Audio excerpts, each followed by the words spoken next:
Hey guys, welcome back to my channel. Thank you guys so much for stopping by. If this is your first time here, please don't forget to subscribe. And if you're a returning subscriber, welcome back. Anyways guys, today's video is an update video of so many things that have been happening with this whole Canadian Express entry process. If you guys want to know more about this process, I know I talked about it in a previous video. I'll leave the link somewhere here. But if you guys want to know what the update is and what's been happening with this whole process, Get a freelance. I'm walking in with a bag like I'm in the NBA. Feel like I'm always vacationing like I'm Chevy Chase. Before these shorties come upstairs, I need an NDA. I swear my life getting crazy, gon' bust off any day. So I'm gonna be using my phone a lot, like in this video, because I have like in my last video I talked about preparing a document for people to actually be able to see the step-by-step process, and again I have updated the process, so I'm going to be looking at it from my phone, so please do not mind that I'm looking at my phone. Again, if you want this document that I prepared myself and you would like to have it, don't forget to leave your email down in the comment box and I'll email it straight away to you. So again, if you don't know what the express entry system is, it's the process that I came into Canada with, and so it's been in existence since 2015, where the government of Canada basically extends a welcome or a way for people to actually come into Canada legitimately. So you don't have to, you understand what I mean? You don't have to do all that whole asylum thing. Anyway, so as in the previous process, you have your different steps. First steps, as from my previous video, the first step is to determine your eligibility. There are links and everything in the document that I have. You have to know if your score, your CRS score, is up to par with what they want. You have to determine if you're even able to come to Canada, like at all. So that's the first step. And the second step is to evaluate your degree. I talked about that in my previous video where I talked about using WES and using ICAS. That's still the same process. Step 3 is to do your language test, which is your IELTS or your TEFL, which is English or French, depending on which one you're more comfortable with. Step 4 is to enter the pool. It's still the same process. Again, I'm just rushing through this because I have like I think 8 steps for you guys, and I'd rather send it to you guys and answer your questions individually than to just like run off the steps in whatever way. So next thing is, after you're done with all that jazz, do your WES, your ICAS, and do your IELTS. The next thing is for you to get into the pool, and it's been really, the past few months have been really high. The CRS score to get an invitation to apply, it's been really high. I think the last one was in March, before the whole coronavirus, I don't know if I'm supposed to say that, before the whole quarantine, stay home, lockdown thing, and the score was 471. That's high. When I came in, it was 433 for my draw. So it's high, so which means you should either have a master's, or age-wise you should be pretty young. Yeah, so yeah, you have to get into the pool, and hopefully you have high scores and you're able to move on with that process.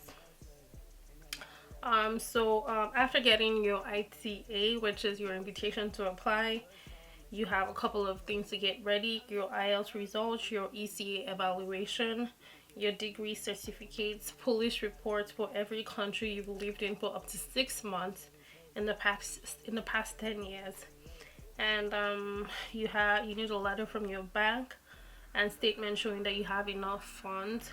In this document, I actually break down how much money you need for every step. So if I do say so myself, this is it's a rich document, And I'm not charging you guys for this, so it's free. If you want this, you can just leave your email down below and I'll email you the details. I'm pretty quick with that. So yeah, so you need your medicals, which is from designated hospitals, international passport with at least 6 months validity, marriage certificate if you're married, and birth certificate for your kids if you're going with your kids. Once you have all these documents, you'll be able to fill in your application and then submit.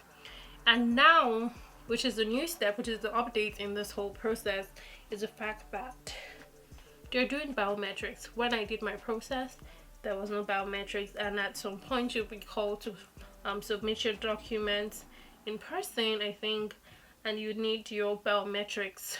So biometrics is basically your thumbprint and your fingerprints and all that jazz, and you would have to do it in VFS office. I don't know what VFS stands for, but I've known VFS for the longest time. So VFS, you go to VFS and you do your biometrics. There's a fee attached to this. I'm not sure how much it is. I just asked a lot of people questions and they just all told me that there was a fee. And the next step is to wait. After, the waiting period for this whole process is what takes a lot of people off, and it's another process. What is another reason why people think they would need an agent. Whether or not you're using an agent to do this whole process, you're gonna wait, because the wait is what it is about. I think I did mine. I don't know if I mentioned, for 5 to 6 months. What was when I was waiting post submitting my documents and everything. I waited 5.5 months or so. Yeah, so according to IRCC, 80% of applicants receive a response within 6 months. I just spent 6 months worrying. So if I were you, which is what I think I did, I'm not sure, immediately you submit your documents, go on with your life. Just check your email every 2 weeks or every 3 weeks, but just wait, and don't put your life on hold. Don't worry about it saying, just wait. And after that, the next thing, if all that goes through, if they're not asking for additional documents, if all that goes through, you receive an email for your passport request. So it's basically straightforward. I wish there was a way I could actually share these documents on my video, like in the comment box, but I think I'm safer. Like, I think I prefer to just email it to people. And yeah, but so far I have 8 steps. And if you're coming from Nigeria, which is where I came from, or which is where I'm from, I have a breakdown of how much you're going to need if you're coming as you're by yourself, that's a single person, and if you're coming with a family of up to 7 people. So it's pretty detailed. So if you need this information again, please just reach out to me, leave your email down below. And yeah, I'm going to be 2 years in Canada on the 1st of June, and I'm thinking of something to do. I don't know if to do a giveaway. I don't know if to just do a random video of going around Canada. I've been to 3 provinces, one of which is Alberta, where I currently stay, and I've been to Calgary. I've been to Toronto, which is Ontario, and I've been to Vancouver. Before the end of the year, I plan to go to Nova Scotia and one other province. Fingers crossed. Yeah, but it's been an amazing journey, like being in Canada, and it's something I always want to share with everybody that I can. So if it's one of those things that you've been thinking about doing, like you want to move from wherever you are, I won't even judge you, because I made that move and I'm here, and I'm really grateful to God. I mean, aside everything that has happened to me in the past few weeks, I haven't regretted that decision. So if it's something that you've been looking forward to doing, if you have been going through this past few weeks sitting at home and then you've just been wondering, what am I doing with my life? it might be a good time to move. Anyways, even though I think right now they've not been doing draws for the express entry, because when I checked the score, like I was trying to check the more updated score, like to see the last draw they had. The last draw for express entry was in March, but they've been doing provincial nominations and they've been doing Canadian experience class nominations. Canadian experience class is for people that schooled in Canada, came from maybe a bachelor's or master's in Canada. They don't get a permanent residence when they do all that.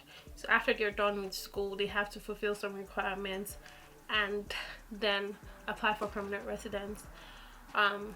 That's why they're called Canadian experience class, because they've experienced Canada, so they have a class of their own. And then you have the provincial nominations.